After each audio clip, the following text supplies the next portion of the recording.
Listen to me. Once you realize who you are, you stop operating in desperation. You stop saying yes to stuff you ain't supposed to be saying yes to. So here's my big problem with a lot of y'all is your belief system is off. Like, everybody can see how sweet you are. People are commenting on, well, you could do this and you could do that, and you the only one ain't caught up with it yet. Gee, why you always on beast mode? I'm shocked more people are on beast mode. There are people who living from check to check and they comfortable. It's the weirdest thing to me. I'm like, boo, you broke. And you broke on several levels. We're not talking about Sally Mae. You still owe your grandma. We're talking about you need to cash your grandma out.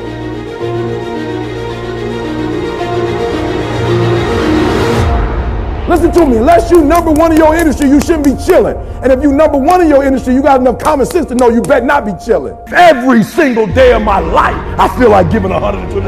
Every single day. Somebody said yesterday, E.T., you gave 120. What you gonna do tomorrow? I said, I don't know. Give 140. I don't know, but I don't have days where I don't feel like it. Why? Because I'm counting on me. My wife's counting on me. My son's counting on me.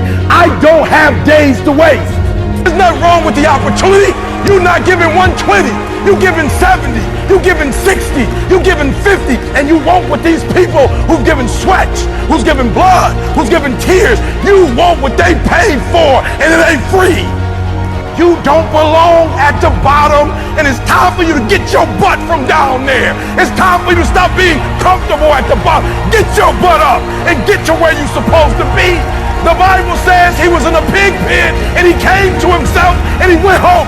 Get your butt up. You are a royal priesthood. Get where you belong. Do what you're supposed to do. Live like you're supposed to live. You got all the stuff. You got it all. But you will not outwork me because your height has nothing to do with my work ethic. Your face has nothing to do with my work ethic. Your two-parent background has nothing to do with my work ethic. You will not outwork me. On your jet, you will not outwork me. In your Bentley, you will not outwork me. You will not outwork me. Get up. Act like you playing basketball. Act like you playing football. Compete. That's what bothers me. Many of y'all are not competing. I need effort. Compete. Go to class. I just left for school telling these kids, act like you playing football. Go in that doggone classroom. Compete. Many of you have lost your competitive edge.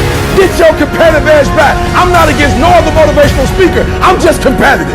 Some of you are not successful because every single time you run up against a trial, every time you run up against a tribulation, you stop and you cut off beast mode. And what I'm here to tell you is, if you tell that thing, I'm here just like you here, and I promise you, I ain't leaving without the degree. I ain't leaving. I will not leave without that goal. I will not leave without that dream.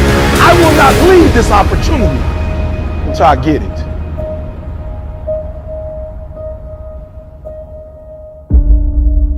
You don't punish yourself. Somebody said, E, you losing weight. I punish myself. I don't eat meat no more. That's a punishment. Because I remember when I was eating meat, I didn't look like this. I had to give something up to go up. What do you give up? When you don't make the 203 a day, do you not watch TV? That's your problem. You getting to watch TV and not make money and still survive. You got to hear what I'm saying. The reason why you broke is because you getting a reward and you ain't working. I'm not scared that some kid's going to take my spot. If he does, he's going to have to do it with sweat. He's going to have to do it with tears. He's going to have to do it with blood. He is going to have to get up at 2:30 in the morning. If he can get up every day at 2:30, he deserves to take my spot. Some people are taking your spot and they shouldn't take it, but because you're average, it's easy to take your spot. It's easy. It's easy to get to the place before you get there. It's easy to take that client before you get to him. It's easy. It's easy to beat you. Why? You average. Everybody wants to be a beast until it's time to do what beasts do. There's nothing that can stop me because my motives are pure. And the purer your motives are, that you guarantee yourself success. When you're doing stuff for yourself, you can't guarantee it's going to blow up. And no disrespect, but this is why I need you to get your motives have to be pure. This is why. Because what happens is, for each motive, it's a different level of energy. And some of you have like big dreams, but your energy is like a AAA battery. Your battery got to be able to push that dream. If you got a big old dream, but you got a small engine, you're not gonna be able to push it. If dreams were easy, everybody would make them happen. The problem is that I watch most people, they can't get up in the morning. They ain't got no energy. I'm walking through the airport running almost.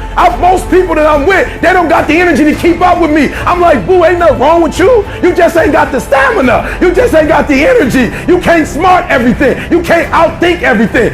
Some stuff is just, you gotta be powerful. It's just some stuff that you gotta have stamina for. You just too slow. It just take you too long.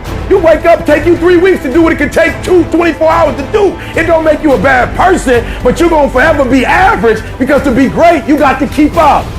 Today might not be the day, but soon it will be my day, and I will recycle my pain. Say, what do you mean, E.T.? You recycled your pain. I turned homelessness into a book. I turned my father not being in my life to a book. I turned an estranged relationship with my mom into a book. I turned being homeless into a book. I turned being a high school dropout into a bestseller. And not only do they sell it in America, they sell it across the world. What will you do with your pain? Will you let it break you, or will you let it redefine you? My son, my daughter, they drive me. What drives you? And this is why I'm telling you, because if a house drive you, you sweet, you gonna get one. Then what you gonna do when you finish? It's what she said. She blew this business up, and now she don't want to do it no more. You know how hard it is to blow a business up? You know how many people wish they could do what she doing? But yet she finished with it. Why? Because that thing was not strong enough to drive her. The Nobel Prize, that take me forever. I picked something that would drive me for the rest of my life. You doing it because somebody else told you to do it. You want to drive a Rolls Royce because everybody else drives it. You want to live in that house because everybody else living in that house. Like, you got affirmation problems. You're not doing it because you really want to do it. You're doing it because you want to be affirmed. Let me tell you something. That's a great place to start. But when you get to your root, it's a whole nother level. Take all your energy for the dream, because you're going to need it. And so if the second thing I can teach you is, for every dream you have, take at least a week or 30 days and write down every single thing that it's going to take to make it happen. And I want you to know something. After you write everything down, you still have not written everything down, because you don't know what's going to happen. And so life normally breaks you, because when it hits you, you wasn't ready. But if you ready, if you stay ready, you ain't got to get ready. If you stay ready and you stay plugged up, when you hear bad news, it don't break you, because you already energized. You have to eat the dream. You have to sleep the dream. You have to dream the dream. You got to touch. You have to see it when nobody else sees it. You have to feel it when it's not tangible. You have to believe it when you cannot see it. You got to be possessed with the dream.